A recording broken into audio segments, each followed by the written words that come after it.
As I said, this is going to be a breakdown of the UNC Asheville game. Just as a heads up, this is not going to be a player-by-player breakdown. If that's something you're interested in, I am going to have the threads that I wrote last season coming out on Twitter the morning of the game. I will say for the first couple of weeks, it's going to be a little limited on the stats that I can have for each player, obviously because games have not been played yet, and some of these players are transferring from other places, especially in like UNC Asheville's case. But I will have player-by-player breakdowns and threads written out on Twitter. So if you are interested in those, go ahead and subscribe or go ahead and follow me over on Twitter, and that's where you'll get that. This is going to be just a little bit of a discussion around how I think the game's going to go, what I think Alabama needs to do to be successful, and some players to kind of watch for, especially on Alabama's side, in being successful in this basketball game. So let's get right into it. Again, UNC Asheville is a team that, obviously this is what they would consider a quote-unquote bye game for an early season game, right? This is a game that Alabama is definitely expected to win, but this is a game that also is going to show Alabama the way that Nate Oates tries to schedule his early season opponents is even if they're smaller teams, right? He tries to have teams that do a little bit of different things, right? If it's a small team that has, an elite big guy like we've seen in the past, or, maybe they have some really good guards that are great at creating shots, right? Just giving the team different looks early in the season, similar to what he did in his two exhibition games with Wake Forest going up against like a Hunter Salas, and then with Memphis going up a team that's really physical and going to get into you, right? Just show the team as much as they can see so that as you get ready for March Madness and beyond, that is really where the team's going to be prepared, right? So what do we need to know about UNC Asheville? What kind of team are they? So if we look at KenPom, so I'm going to have KenPom and Evan Maya both pulled up.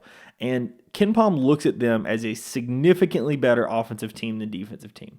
Evan Maya looks at it as a little closer, but still that their defense is their weak point, right? KenPom has it as like the projections are about 144th in offense versus 267 in defense. Evan Maya has it more in the, both of them are in the high 150. I believe it's 150. Here, I'll give you the exact numbers. It's like 150 to 170, I believe.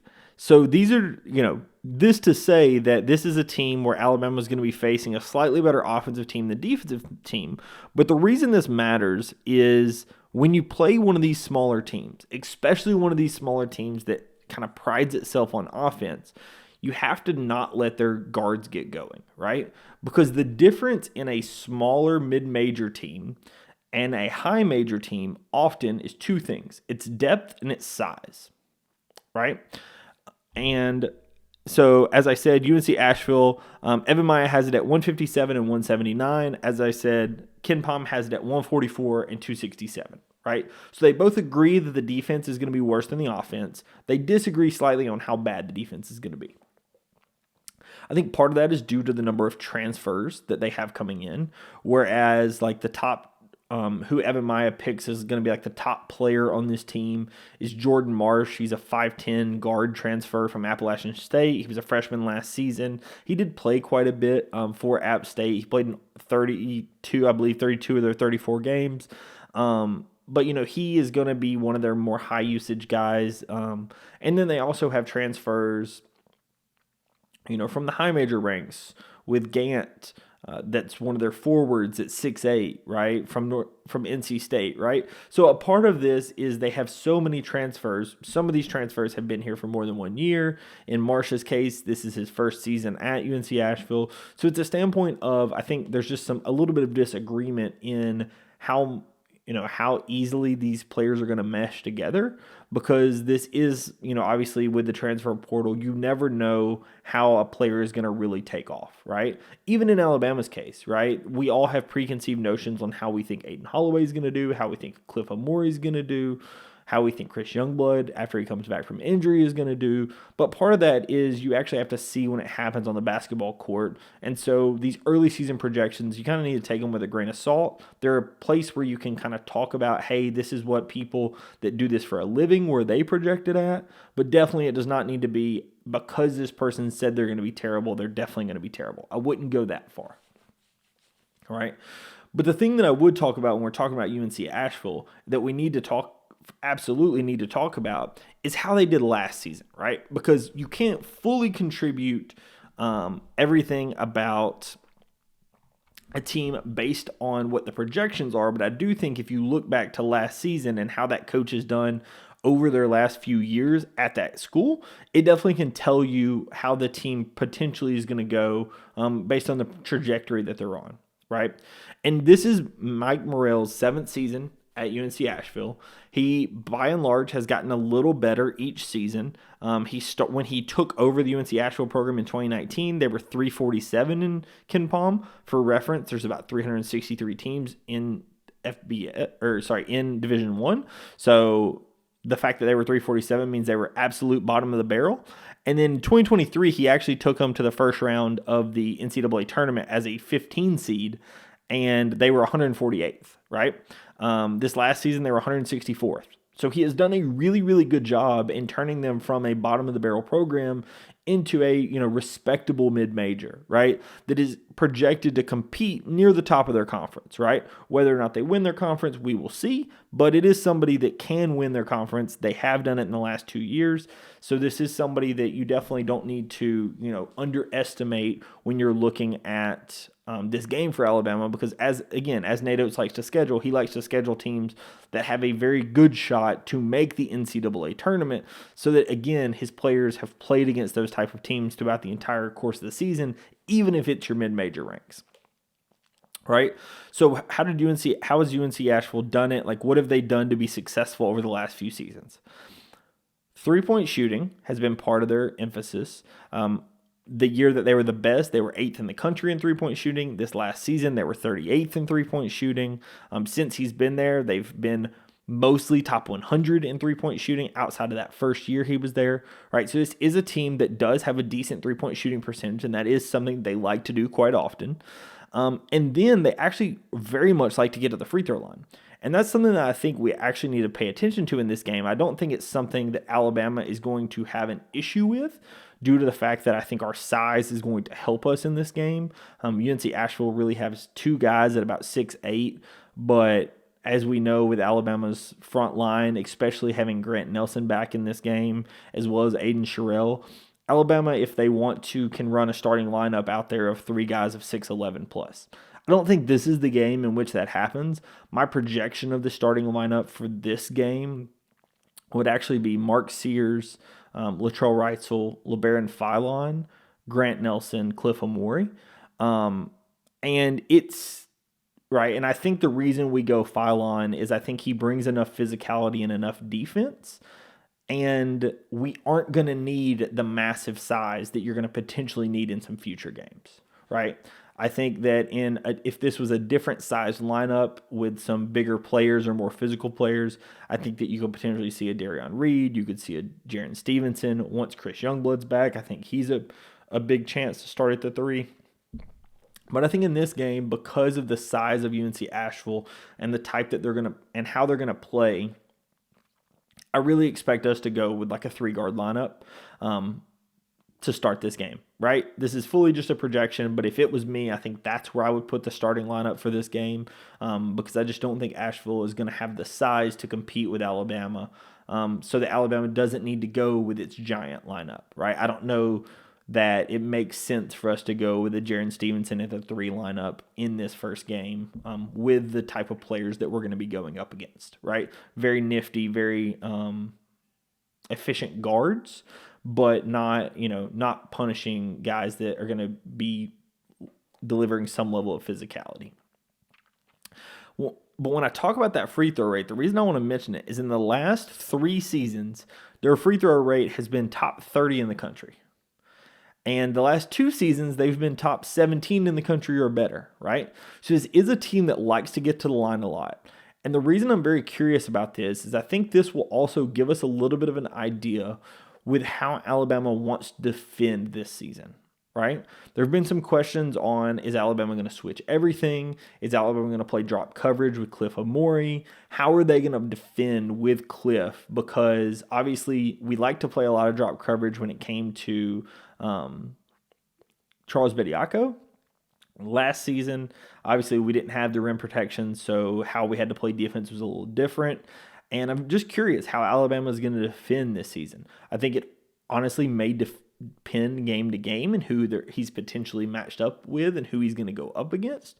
But I am curious how it happens in this game, right? I think this is also going to tell us a little bit about the stamina of Cliff Amore in a long-term game, because UNC Asheville is not a team that plays at a super fast tempo. They play around top 120, 130 in the country. But as we know, Alabama likes to run and go fast, and especially due to the fact that Asheville likes to take three-pointers, this very well could be a game that gets going very quickly due to long rebounds. And it's a game where Alabama and Asheville both are content with just trying to get the game going and get the game going fast, right? I do not think that's a recipe for success from Asheville's standpoint. That clearly is a recipe for success for Alabama's standpoint, due to the fact that that is where they thrive, right? You know, Nate Oates thrives in having his team be able to play with tempo, play with pace, especially having defense lead to offense and rebounding lead to offense, right? And I think that rebounding lead to offense is, I think, the place where Alabama can have the most success in this game. I think that Alabama can have the most success in this game because over the last couple of seasons, UNC Asheville has been bottom 200 in offensive rebound percentage. In defending the offensive rebound, so in defensive rebounding, they have been, the best they were was 218, and that was in 2013, the year they made, 2023, the year they made the NCAA tournament. Last season, they were 299. The 2 seasons before that, they were in the 330s. Right? In general, this has not been a very good rebounding team. And that is something that Nate Oates prides himself on, is that his teams can crash the glass and get their own offensive rebounds, especially if they're a three-point shot, get a longer rebound, get the defensive rebound and get out running on offense, no matter who gets the defensive rebound, right? Even if it's your 4-man, your 3-man, whoever, right? Have them start the break. It doesn't have to just get to Mark Sears to start the break. Just get it in somebody's hands, start the break, and get the ball rolling, right?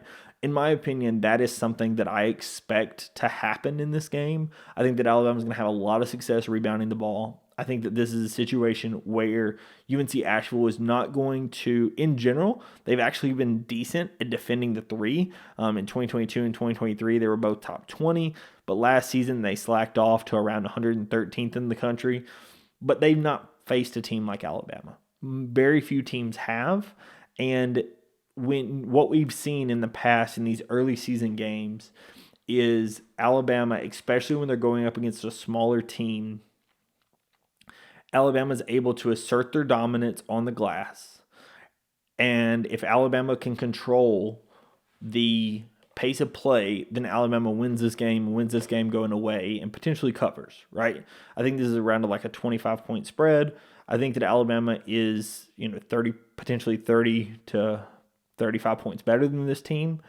And I think that if Alabama can assert its dominance in size and in speed, I think that Alabama wins this game and wins this game very comfortably, right?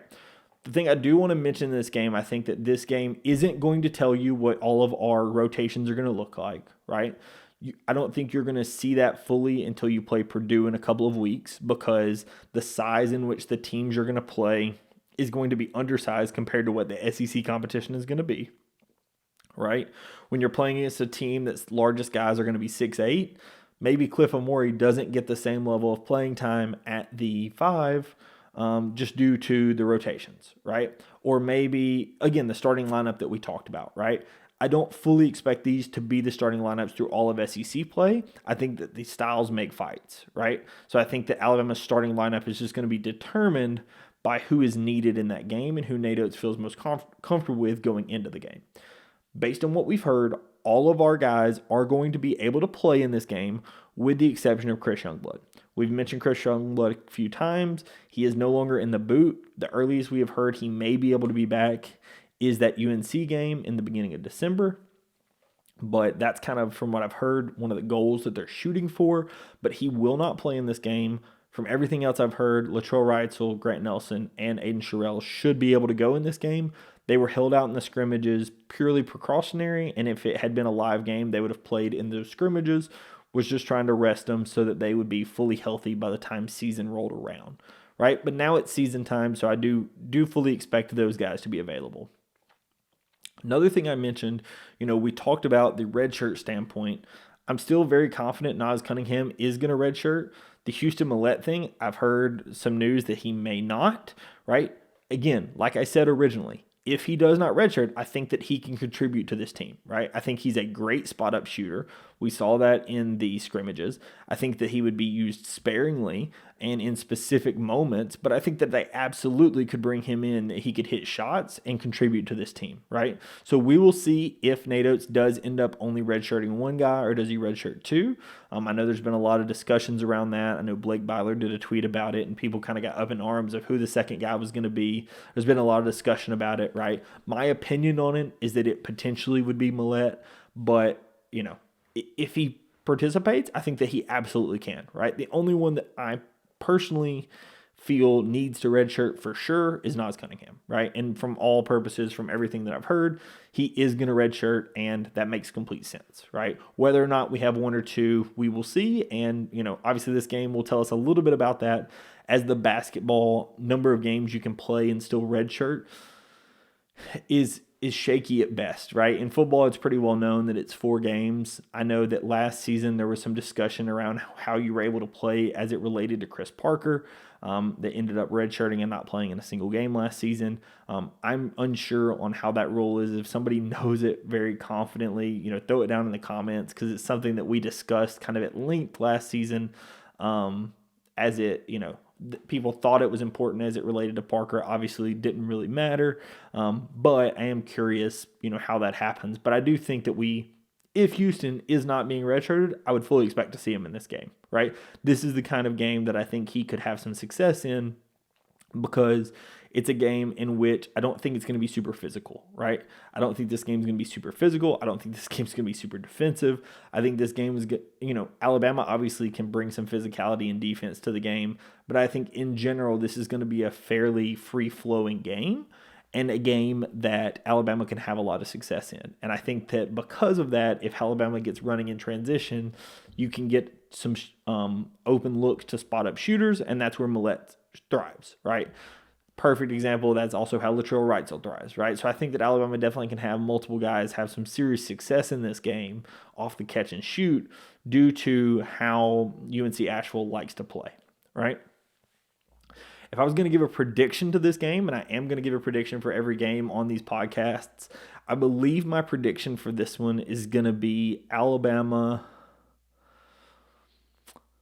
106, UNC Asheville 68, right? I'm predicting this to be a blowout because I truly and honestly think that Alabama is that much better, right? I think that UNC Asheville is not going to be a very good defensive team. I think that their size is really going to limit them in this game. And I think that Alabama is going to want to make a statement of, yes, all of these people have predicted us to be, 1 or 2 in the country. But at the end of the day, we still have to prove it, right? And this is our first game in live action to prove who we are and what we are. I think that Nate Oates was pretty unhappy with what the rebounding and defense looked like at times in that Memphis game. He talked about how we gave up 16 points coming out of the second half, and he was really unhappy with that. It was 16 points in 3 minutes. And I think that is to a degree going to have pseudo lit a fire under the team where they're going to want to prove that they can defend and prove that they can, rebound and really dominate from start to finish of a game. And this is the first game that they can prove it, right? This is going to be the first game in Coleman Coliseum of the season. And I think that, like I said, I think that they're really just going to try to prove that they are capable of being one of the top teams in the country.